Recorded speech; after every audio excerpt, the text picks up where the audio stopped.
Hi everyone, welcome back. We've got a brand new story to share with you, so let's begin. Have you ever pour your heart out to someone only to be met with that dreaded line, "I think we should just be friends"? Yeah, that happened to me, and I will be telling you all about it today. My name is Raymond. I met Gabriella on my first day at a legal firm as an intern. The firm was one of the biggest in the city, and landing this internship had taken everything from me. I knew what was at stake. If I performed well, there was a good chance I could be retained. That alone was enough pressure to keep my head buried in work. I didn't even know her name at the time I saw her. She walked in casually, holding a case file, which she handed off at the front desk where I was seated. And I remember thinking, how can someone be this beautiful? I tried to snap myself out of it, reminding myself it was just a passing distraction. I mean, I'd had crushes before that faded with time. But with Gabriella, it felt different from the jump. I thought I'd get over it eventually. If I buried myself in work, this feeling would die off like all the others had. But it didn't. With each passing day, it only got worse. Every time she walked by, I caught myself looking up from my screen. Not even intentionally. It felt stupid, honestly. I was supposed to be laser-focused, trying to prove myself in a room full of sharp minds and overachievers. But there I was, caught up in the idea of someone who hadn't said more than hi or hello to me. Gabriella had lodged herself in my mind without even trying. One Thursday, I was seated at my desk, neck deep in some case files. That was when Gabriella walked over to my corner. I remember how she hesitated for a second before speaking, like she wasn't sure if I was the right person to ask. Her voice was soft, a little unsure, but polite. She needed help figuring out a particular clause in a contract draft our boss had asked her to review. It wasn't exactly something beyond her reach, but she said she had seen me work on a similar file a few days earlier and thought I could explain it better. That moment caught me off guard. Up until then, I had only said quick hi's and hellos to her in passing. Now, she was talking to me. I tried to play it cool, but the truth is, my brain scrambled for words that didn't sound dumb. I showed her what I knew, step by step, making sure she actually understood. We ended up talking longer than I expected about the document at first, but then a bit about work stress and deadlines. It wasn't flirtatious, just warm and human, but for me, it was everything. After she thanked me and walked away, I sat there lost in thought for a few seconds. I felt useful, seen, and important. That one conversation gave me a confidence boost I didn't even know I needed. I wasn't just another intern in the corner anymore. But that moment also made everything harder. Before, I could tell myself that my feelings for her were just surface level, that I'd eventually get over it. But after actually talking to her, whatever I felt before started growing roots. That first real interaction became the thread that started pulling me closer to something I didn't know how to untangle myself from. My lucky break came when I got paired with Gabriella on a major project. This wasn't just any task. They handed us a case that required months of dedication, precision, and a lot of long nights. For me, it was the kind of opportunity one had been silently praying for since I stepped into the building. I knew from day one that if I wanted to be retained after my internship, I had to prove myself, and this project could very well make or break that possibility. Working with Gabriella so closely, though, was a double-edged sword. On one hand, I finally had a reason to be around her, to talk to her, without it feeling forced or awkward. On the other hand, I had to constantly remind myself that this was work. I couldn't afford to get distracted, no matter how strongly I felt. But man, being around her made that harder than I'd like to admit. We spent long hours at the office, sometimes staying until the janitors started vacuuming. And when we needed to change a scene or couldn't find quiet in the building, we'd meet at cafes, sometimes even at the park, to bounce ideas off each other. Everything was about the project. But deep down, I won't lie, I enjoyed every second of those moments with her.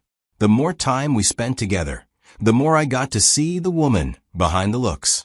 She was smart and confident without being arrogant. I started looking forward to our meetings, not because of the project, but because of her. During one of our casual work sessions over coffee, she mentioned her boyfriend. She didn't dwell on it and didn't even say his name. I tried to keep my expression neutral, but inside, I swear it felt like someone paused the world for a few seconds. I smiled, pretending like I was unfazed. From that moment on, my brain started doing what it does best, overthinking. I couldn't help but wonder, what kind of guy was he?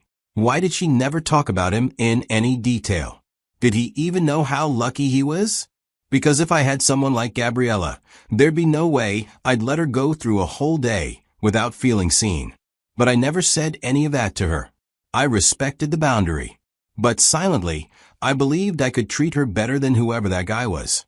And that wasn't pride talking. That was an observation. I could tell she wasn't being loved the way she deserved. I didn't know the full story yet. Still, I stayed in my lane and kept it professional, kept it friendly. But every day, my feelings got stronger. I'd go home and tell myself to snap out of it. Remind myself that she had someone. But then we'd meet again the next day, and she'd laugh at something I said. And I'd be right back where I started, wondering what it would be like if I was the one she called hers. I didn't know what the future held, but the more I learned about her, the more complicated it became. Even after the project ended, Gabriella and I didn't just drift apart like colleagues usually do. In fact, that's when things between us really started to change.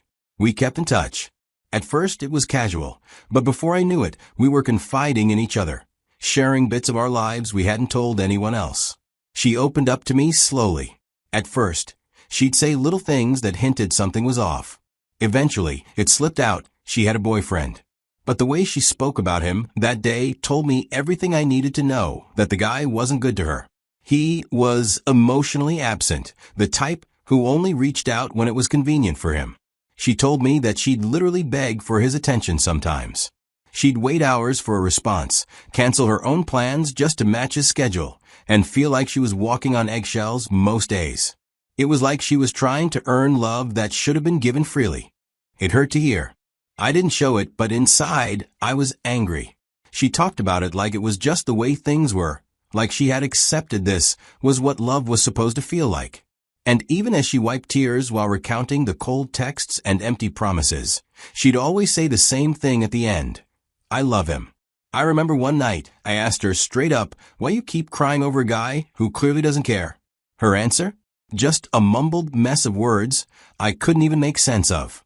Then she looked up and said softly, because I love him. That was it. I sat there staring at her, thinking, how? How can you still love someone who makes you feel this small? I didn't get it. I still don't.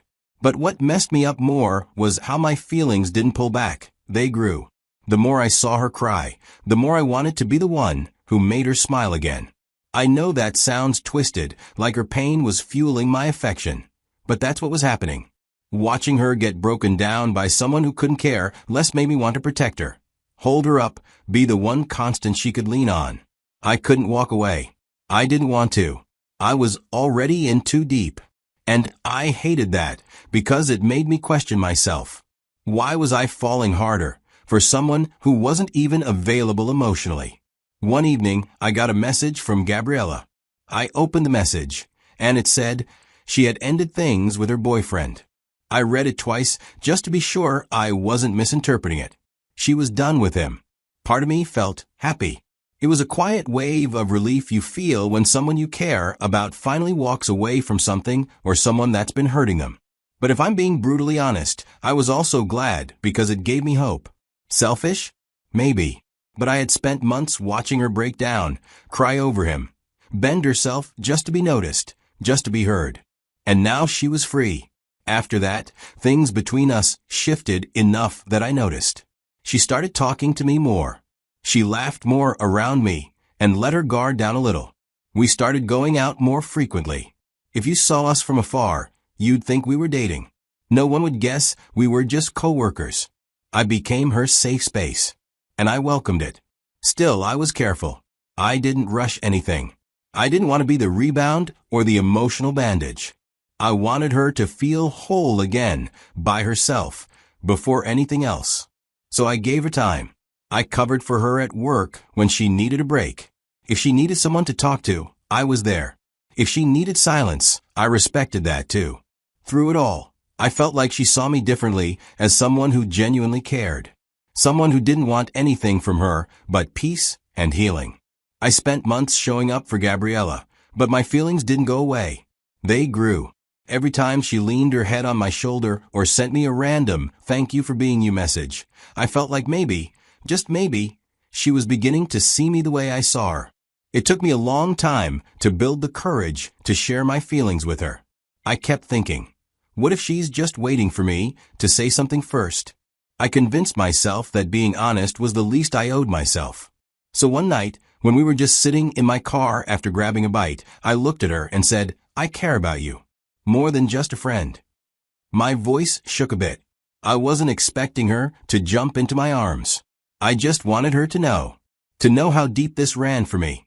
But the silence that followed made everything feel cold. She didn't look at me right away.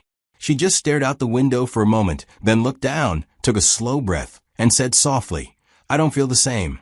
I think we should just be friends." It felt like someone had slammed a door on my chest. Still, I smiled, nodded like it was fine, and said, "I understand." I said it to make her feel better. But inside, I knew something had changed. I wasn't going to keep pretending I was okay with crumbs when I was offering a full meal. I wasn't going to stay in the background. That night, I made a silent promise to myself. I was done playing the role of her emotional support system when she couldn't return what I gave. So I started pulling back, slowly but intentionally. I stopped texting first. I didn't call anymore. I stopped waiting for her outside the office or checking in when she sounded off. The late-night phone calls ended. The lunch hangout stopped. I even removed her from my social media, not as a petty move, but because every time I saw her face or her posts, it reopened a wound I was trying to close. At work, we still saw each other. That part didn't change. But now it was just a quiet "hey" in the hallway. Everything, now, reduced to professional distance. I needed it. I needed space from the girl who had my heart but didn't want it. This was about protecting myself. Setting a boundary wasn't cruel. It was necessary. Because love shouldn't be one-sided, and friendship shouldn't feel like emotional labor when your heart is still healing. One quiet evening at the office, when most people had already packed up and left, and the usual hum of chatter had died down to the occasional footsteps. I was at my desk, finishing up some files, when I saw Gabriella. She stood there for a second like she was gathering the courage to say something. Then she walked up to me. Her voice was soft but direct. "Hey, where have you been? I miss talking to you. Why did you block me on all social media?" I looked at her, then took a breath before I spoke, because I didn't want my words to come out as spiteful. I told her, "You said you just wanted us to be friends. And I meant it when I said I understood. But what you probably didn't realize is, understanding also meant stepping away. Because what I wanted isn't what you wanted. And I couldn't keep pretending it didn't matter." She didn't say anything at first. Just stood there and took it in. "Just the same way I understood you," I said again, this time slower. "I expect you to understand me too." She nodded, slowly. Her face looked tired, like someone carrying the weight of a choice they were no longer sure about. Then, without saying another word, she turned and left. So sometime after our last conversation, I heard through the grapevine that Gabriella had gotten back with her ex. The same toxic guy who barely made time for her, who treated her like she was disposable. I didn't hear it from her directly, of course. By then, she and I weren't really talking anymore. I won't lie, hearing that stung at first. I had watched her cry over this guy. I had been the one she leaned on when he ignored her texts, when she felt small and unwanted. I had offered her peace, not pressure. And, after all of that, she still went back to him. But strangely, instead of getting angry or hurt, something inside me just switched off. It was like a fog finally cleared from my head. I could see everything for what it really was. It wasn't that I wasn't good enough for her. It's that she didn't know how to recognize something good when it was right in front of her. My feelings didn't just fade. They evaporated. That news was all I needed to finally let go for real. It didn't even take long before the cracks showed again. The so-called reconciliation fell apart faster than it started. But this time, it wasn't just emotional manipulation. No, this time it escalated and got violent. She had to involve the police. She missed days at work. HR got involved. I just sat at my desk, watching it all unfold like some twisted movie. And I'll be honest with you, I didn't feel sorry for her. Because I knew I would never, ever lay a hand on a woman I love. Not even in my lowest moment. And yet, somehow, that was the man she chose over me. That was the person she tried to fix things with. She couldn't see the difference between someone who wanted to build her up and someone who slowly tore her down. And because of that, she chose the pain she was familiar with over the love she never gave a chance. I wasn't going to be a backup plan. I wasn't going to be her rescue team every time she ran back into the fire and got burned. That chapter, for me, was done, sealed shut. And if I needed any final proof that I made the right decision to walk away, well, that was it. That night, my phone rang just as I was winding down. It was Gabriella. I hesitated before answering, already sensing this call wouldn't be casual. The moment I picked up, she didn't waste any time. Her voice was soft, but heavy, like it had been soaked in tears. She said, "I really need you right now." And for a second, the old version of me stirred. But that guy wasn't in charge anymore. So I took a breath and told her, "I'm sorry, Gabriella. I can't be that person for you anymore. I'm talking to someone else now, and I'm trying to build something." She went quiet for a moment, then said something that almost made me laugh because it was so painfully ironic. She said, "I didn't know what I was thinking when I told you we should just be friends. And then, you didn't even put any pressure on me after I said it." She was right, I hadn't. Because I respected her choice. I told her gently, "It's in the past, Gabriella. We don't need to revisit it." She didn't respond right away. I could tell she was expecting a different version of me to pick up the phone that night, the one who would have driven over in the middle of the night, no questions asked. But that man was gone. I told her good night and ended the call. I meant every word. The truth is, I found peace in talking to someone new. At the office, Gabriella still finds little excuses to linger around me. I see her waiting for when the hallway is empty or when I'm alone at the coffee machine. She starts conversations that don't really need to happen. I'm not rude. I greet her, nod, maybe exchange a few polite words, but that's it. I've thought about whether I want to stay on at the firm once my internship wraps up.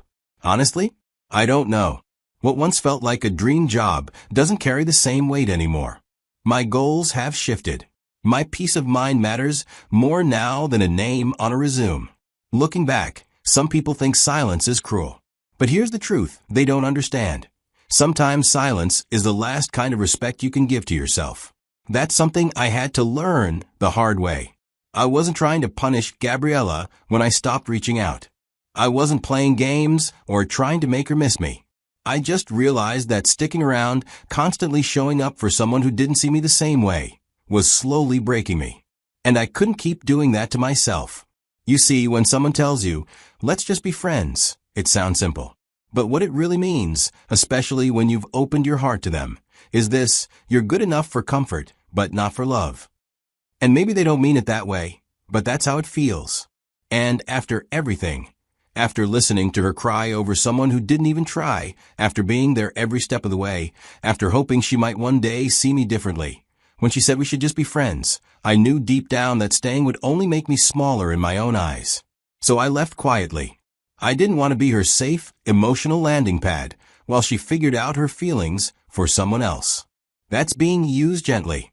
So when I say silence was my boundary, I mean it was the only way to stop bleeding quietly.